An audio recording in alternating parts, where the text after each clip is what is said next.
ya, benang merahnya di Benar, nutrasi. Cibiruwetan ini pokoknya kepercayaan. Pelaku di desa ini termasuk kepala desa adalah harus melaksanakan kesatuan antara teori, nilai, dan tindakan. Udah sangat mendorong ya, sudah sangat menciptakan peluang usaha bagi masyarakat di sini yang berkelanjutan gitu. Ya. After ini mau ada inovasi apa lagi? BUMDes sendiri menjadi pusat distribusi bagi perdagangan UMKM di desa. Penghambatnya sendiri mungkin saat ini Pak dalam pembangunan, dalam pengembangan desa gitu yang ada di Cibiruwetan? Ya.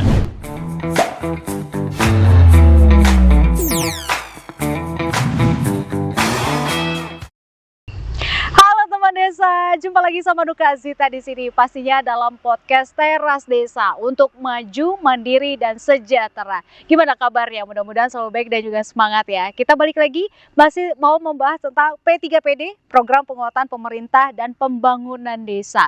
Nuka masih ada di tempat yang sama dengan di episode sebelumnya. Ayo bisa tebak gak? Karena Nuka di sini masih bersama dengan Kang Hadian. Selaku Kepala Desa Cibiruwetan, Kabupaten Bandung. Kabupaten Bandung. Itu kan udah bahas banyak banget kemarin ya, Kang, tentang desa Cibiruwetan ini gimana majunya, UMKM-nya juga jalan, ekonominya jalan. Terus ini kita masih ada di Saung Sekolah ya. Saung Sekolah Desa. Nuka penasaran gitu kan, kok bisa sih desa Cibiruwetan ini sudah semaju ini gitu kan. Pembangunannya, infrastruktur, bahkan untuk penguatan nantinya kepala desa dan lain-lainnya juga udah cukup bagus kalau menurut Nuka di sini ya, Kang. Oke, kemarin kita kan sudah banyak ngobrol, Kang. Ya. Ini masih penasaran tentang gimana sih partisipasi masyarakat di sini gitu loh, sampai mendukung desa Cibiruwetan ini bisa semaju ini gitu. Jadi bukan hanya peran dari penguat desa, tapi masyarakatnya seperti apa gitu, Ya. Kang. Baik, terima kasih. Bagaimana kita mengajak masyarakat untuk berpartisipasi? Ya, salah satunya adalah kita mengupayakan masyarakat mengenal dan lebih dekat dengan desa. Jadi sekolah desa dengan taman hatinya PKK-nya, di sini ada area bermain anak, ada greenhouse hidroponik, ada budidaya ikan bioflok. Ini bagian dari ruang publik yang memiliki daya tarik agar masyarakat datang.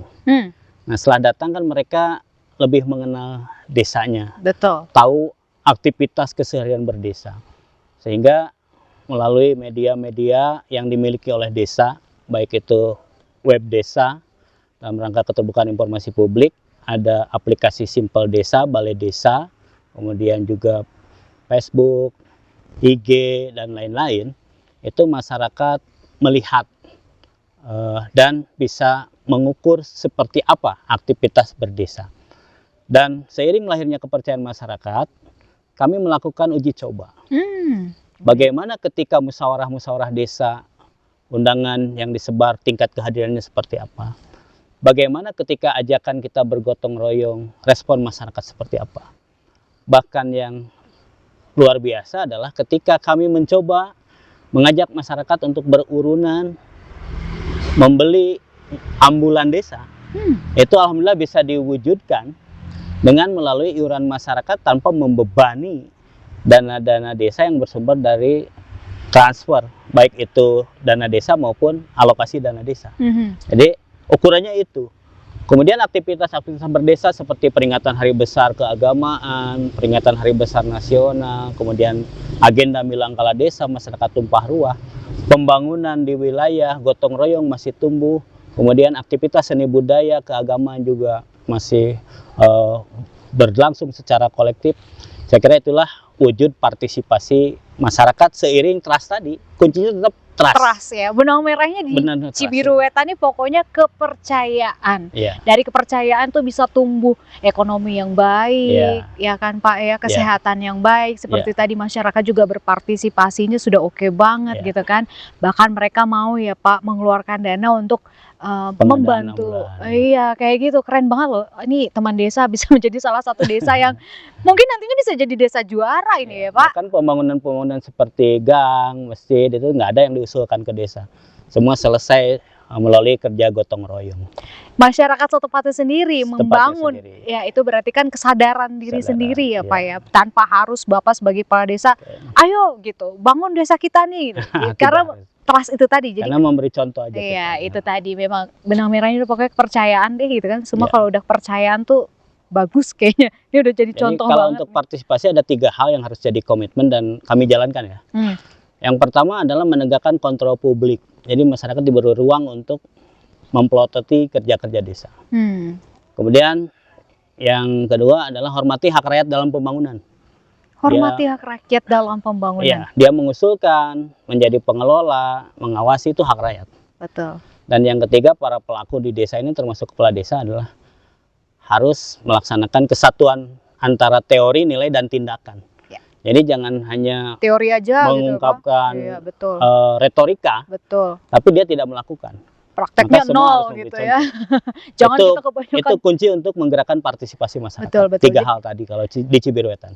Karena masyarakat kebanyakan nih Pak nggak ngelihat teorinya gitu. Iya. Kadang kita melihat prakteknya gimana gitu kan. Jangan teorinya sudah bagus, prakteknya nol gitu. Iya. Itu yang bikin kepercayaan masyarakat jadi turun gitu. Siap. Nah ini menarik, di depan kita ini ada salah satu mungkin bisa dibilang hasil karya dari masyarakat Cibiruetan. Pemuda desa. Pemuda desa. Nah ini juga langkah-langkah yang mungkin diambil nantinya untuk meningkatkan keterampilan dan pendidikan masyarakat desa ya Pak, dalam mengembangkan potensi ekonomi lokal. Ya, ini ada sejarahnya. Jadi kita punya produk namanya kopi Manglayang.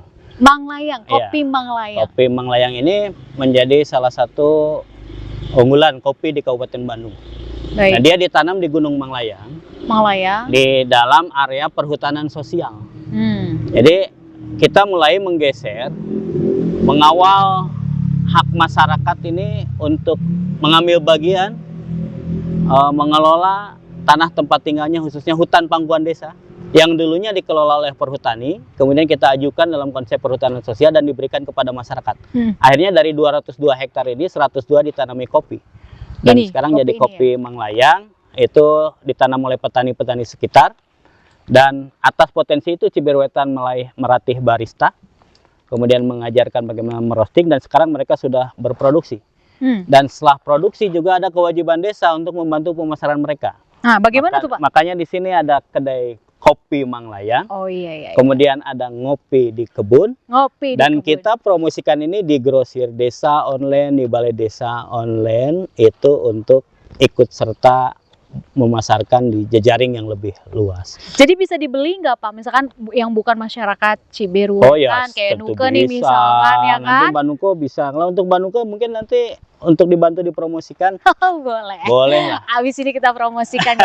Udah ada di sini juga, boleh Nuke cicip juga nggak? Iya boleh. Boleh sambil cicip ya Pak. Dan ini menjadi minuman wajib untuk tamu-tamu yang melakukan studi banding ke Cibiruetan. Nih, Jadi kopi ini pertama datang disajikan kopi Manglayang.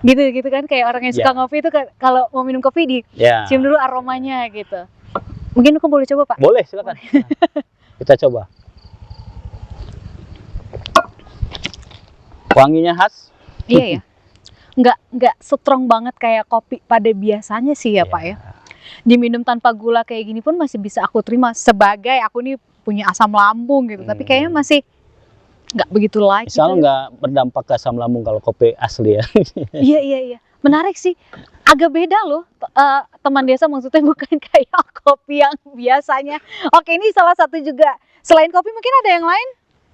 Kita banyak sebenarnya, ada randang Padang ya, Restu Mande. Oh, Restu Mande, tapi yang Jawa Barat tapi iya, mendukung makanan khas daerah yang lain. ngolah itu orang Sunda. Tar dulu Pak. Oke, kita ada di Cibiruetan, Kabupaten Bandung. Iya. Punya rumah makan apa tadi? Industri rendang Restu Industri Mande.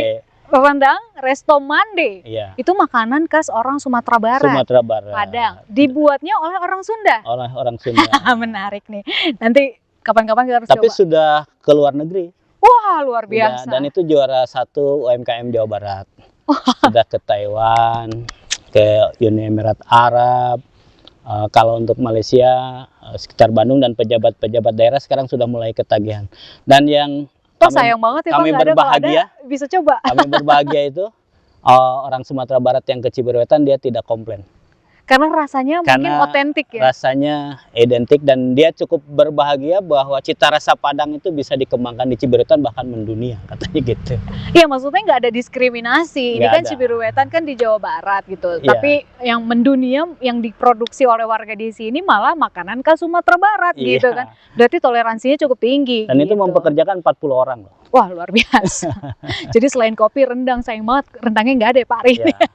Besok Oke. boleh dicoba. Oh boleh, boleh. Siap Pak. Nah, terus kalau mendorong, ini kan udah sangat mendorong ya, sudah sangat menciptakan peluang usaha bagi masyarakat di sini yang berkelanjutan gitu. Ya. After ini mau ada inovasi apa lagi? Ya, Selain kopi, rendang. kebetulan kita sebenarnya banyak UMKM lain selain kopi rendang, ada makaroni makuy, ada peyek imut, ada ulen neng ois, ada colenak murdi, aneka kemudian Kuliner lah ya. kuliner yang ada di Cibiruetan. Ya, kita wadahi melalui jejaring digital tadi untuk promosi. Tetapi juga dalam waktu dekat kebetulan Cibiruetan tanggal 24 sampai 27 dalam rangka kepemimpinan ASEAN, Indonesia pemimpin ASEAN itu ada program ASEAN Village Network. Jadi kita akan bertemu dengan desa-desa dari 10 negara ASEAN. Kemudian kami akan membawa produk-produk UMKM ini dicoba, barangkali ada yang cita rasa cocok diminati oleh negara tetangga.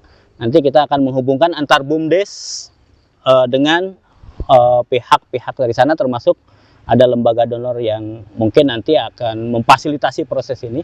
Dan kita harapkan UMKM Cibiruetan, Kabupaten Bandung dan Jawa Barat juga nanti ada yang diminati sehingga lebih mengembangkan sisi bisnis BUMDes. Yep. Dan juga UMKM yang terpilih nanti. Pasti lah, aku yakin ini banyak banget nih yang suka gitu kan, kopinya enak, tadi rendangnya juga ada mendunia, mungkin nanti makanan-makanan lainnya temen desa mungkin bisa ikut mencicipi nanti di event itu ya Pak ya. Boleh datang banget gitu, karena Dok yang ada di sini mendengarnya aja udah amazing banget gitu. Desa Cibiruetan bisa semaju ini gitu, nggak teknologi, digital, bahkan UMKM dan ekonominya juga sudah cukup berjalan untuk masyarakat setempat gitu. Nah Pak, kalau nantinya mengidentifikasi sektor atau produk unggulan nih yang nantinya bakal memiliki potensi pengembangan di desa, dan bagaimana nantinya untuk menggerakkan pertumbuhannya? Kami melaksanakan kerja pengembangan ekonomi dan pemberdayaan itu melalui pelibatan berbagai komponen. Jadi di desa dalam rangka pembangunan dan pemberdayaan itu kita punya mitra LPMD. Ada bidang ekonomi di Permendagri 18 tentang LKD itu ada LPM, Lembaga Pemberdayaan Masyarakat Desa. Yep. Kemudian kita juga menggerakkan peran PKK. Peran PKK itu dalam konteks pembinaan tentang keamanan pangannya, kemudian nanti bagaimana mendorong partisipasi nomor induk berusaha, sertifikasi halal, PIRT dan lain-lain, itu kita perankan. Dan juga kita gerakan juga Karang Taruna, kemudian BUMDes sendiri menjadi pusat distribusi bagi perdagangan UMKM di desa, dan kelompok-kelompok yang bergerak di bidang ketahanan pangan lainnya. Kita punya 4 kelompok wanita tani dan 1 kelompok pegiat lingkungan namanya Kampung Bedas. Kampung Bedas. Bebenah Desa Sejahtera. Dia garap isu-isu lingkungan, termasuk melahirkan produk-produk teknologi tepat guna. Ada eco engine, ada maggot, kemudian juga ada produk-produk turunan lainnya seperti kasgot untuk pupuk. Itu desain pelibatan dan bagaimana kita menggali potensi. Kemudian di BUMDes sendiri ada data UMKM. Di desa juga melalui kasih pelayanan ada data yang sudah membuat surat pengantar atau keterangan tentang kepemilikan UMKM, sehingga kita punya base data. Itu punya base data yang pada saatnya dibutuhkan, berapa produk mereka, jenis produknya apa, itu kita bisa hubungi mereka. Berarti cukup jelas, dan peran perempuan di sini juga cukup aktif ya Pak ya untuk membangun desa. Ya ini bagus banget nih Pak, karena banyak diskriminasi masih banyak kan. Maksudnya perempuan bisa apa sih gitu. Tapi di sini kita memberdayakan untuk tadi mengurus posyandu juga. Terus ekonomi. Kalau berkaitan dengan P3BD, kita memfungsikan BPD dalam rangka menampung menyalurkan aspirasi. Yaitu BPD melakukan tahapan-tahapan audiensi, mendatangi kelompok-kelompok UMKM, kemudian BPD juga turut serta mengawal melalui pokok-pokok pikiran BPD di Musdes usulan-usulan berkaitan dengan pengembangan UMKM.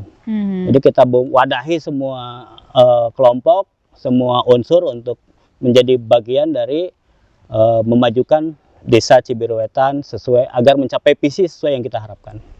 Kayaknya sudah mencapai visi nih nantinya untuk jadi desa yang juara juga bisa nih Pak ya.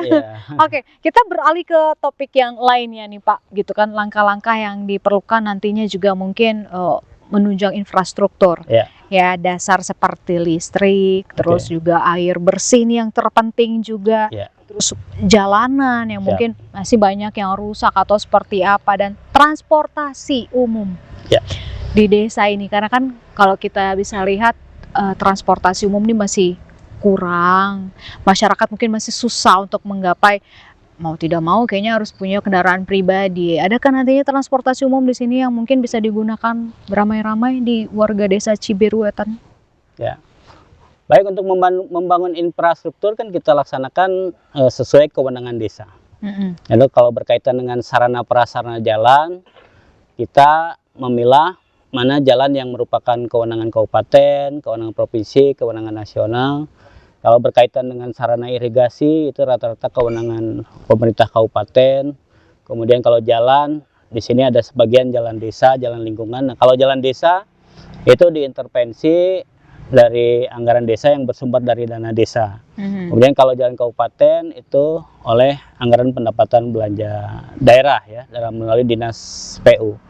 Tetapi proses itu di desa terkanalisasi melalui mekanisme musyawarah perencanaan pembangunan desa.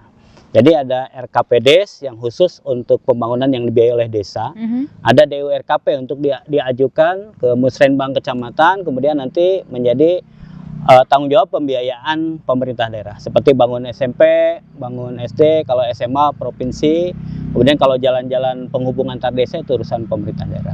Berkaitan dengan sarana transportasi, kelas jalan kita ini tidak memenuhi syarat untuk dibuka akses jalur transportasi, tetapi yang dibutuhkan adalah cukup transportasi massal yang ojek pangkalan sama transportasi pribadi. Tetapi peran desa di mana? Peran desa pertama untuk ojek pangkalan menyiapkan agar mereka dipercaya oleh masyarakat. Kita bentuk mereka menjadi ojek ramah anak, sehingga diberikan pembelajaran kalau bawa anak tidak boleh sembarang sentuh, tidak boleh sambil merokok, harus pakai helm, bahasa tidak boleh kasar, dan memberikan perilaku yang baik, menyenangkan terhadap anak. Berarti ada pelatihannya juga? Ada lembaganya, ojek ramah anak. Kemudian untuk memajukan mereka, para pemohon surat melalui Simpel Desa yang cukup 3 menit saja selesai, mereka akan dihubungi oleh operator desa.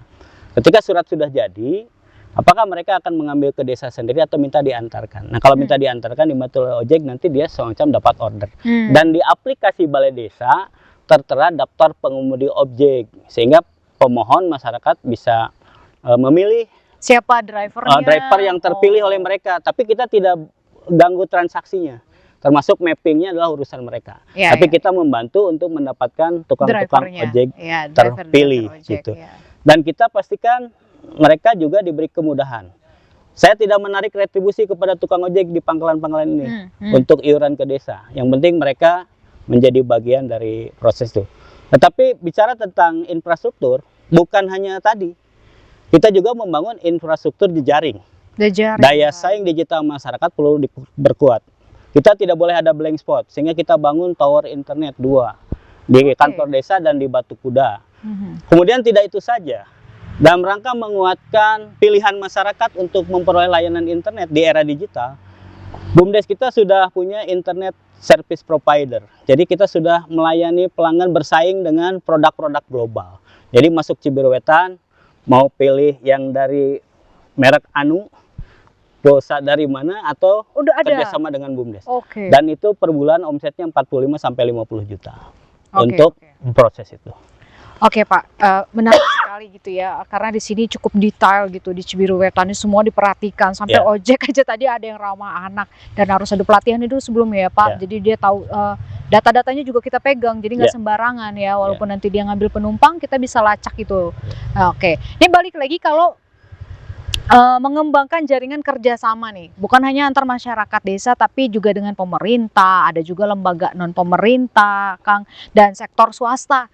Mungkin kan kayak tadi tower kita bekerja sama juga kan, ya. dan untuk mendukung pengembangan ekonomi desa, kerjasamanya sama siapa aja? Oke. Desa sesuai dengan arah kebijakan Bupati Bandung ya, yang mendorong tentang kerja kolaboratif dan pentahelik. Di bidang ekonomi, di bidang layanan sosial dasar kita berjejaring. Kita melaksanakan MOU dengan berbagai perguruan tinggi berkaitan dengan penguatan, pemberian advice untuk pengembangan misalnya desa wisata.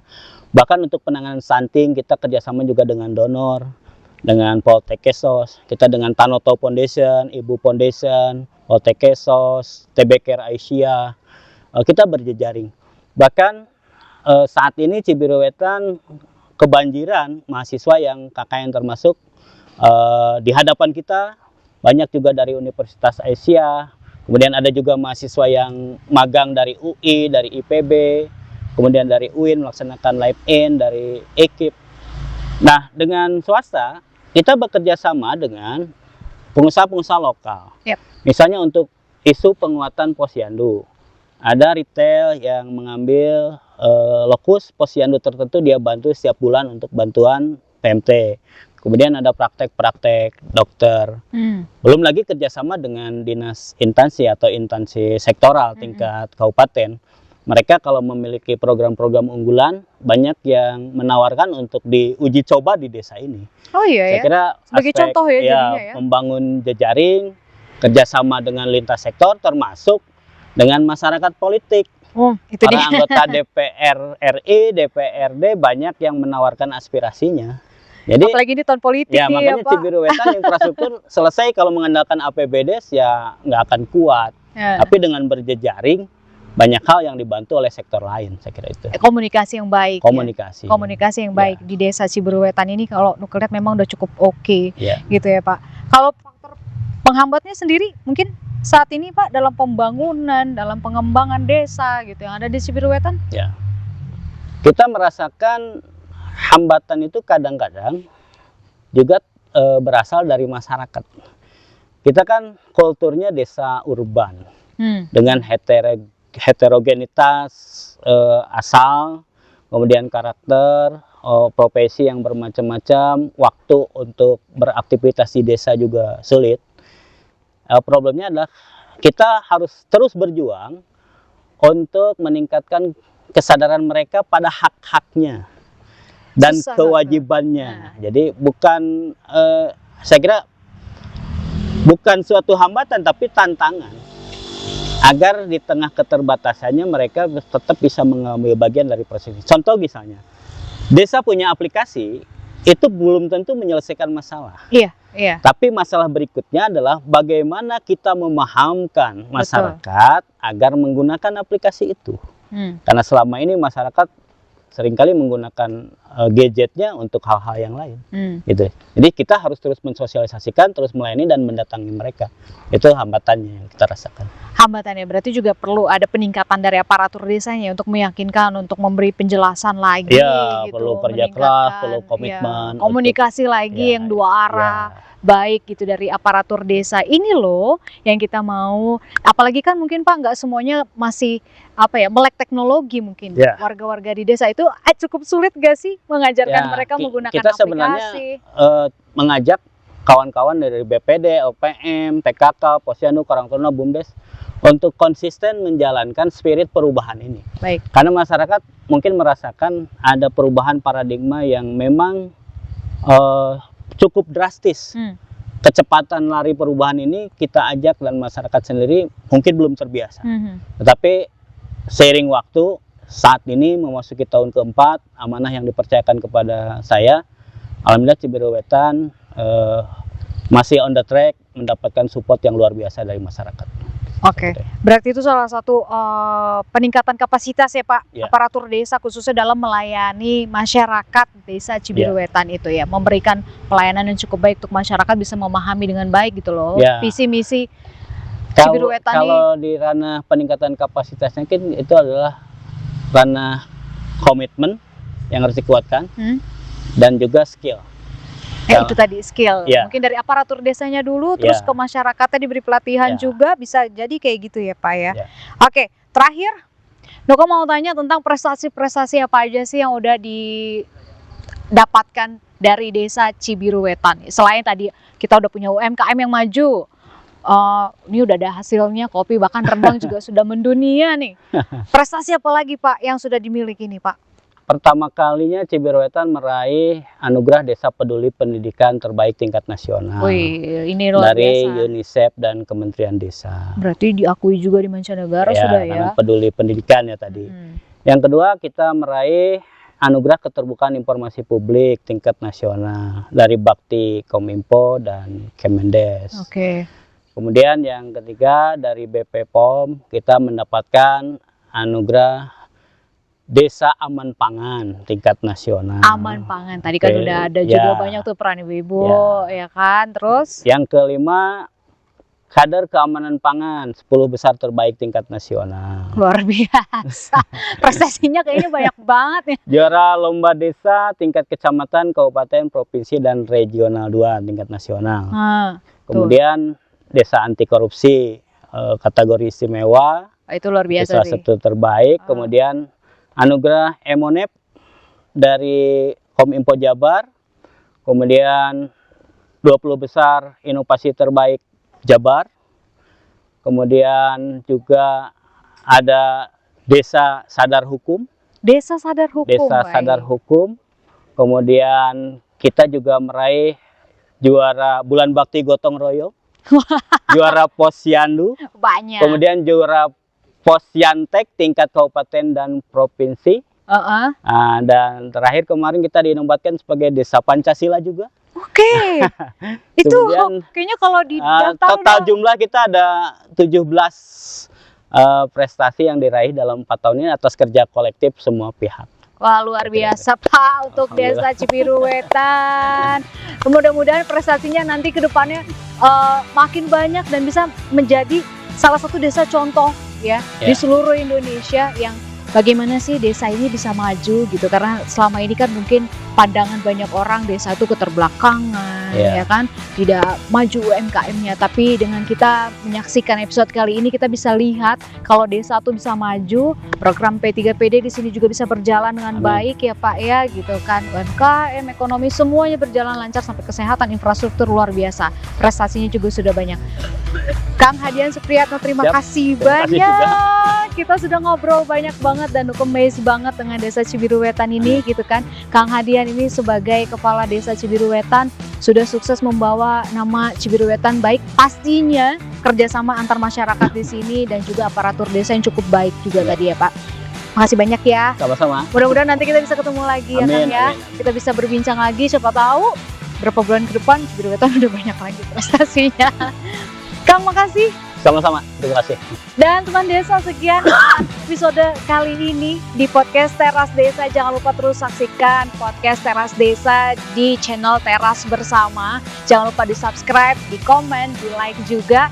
Noka Azwita beserta tim yang bertugas pada kali ini pamit undur diri. Mohon maaf kalau ada salah-salah kata. Sampai jumpa. Sampurasun. Sampurasun.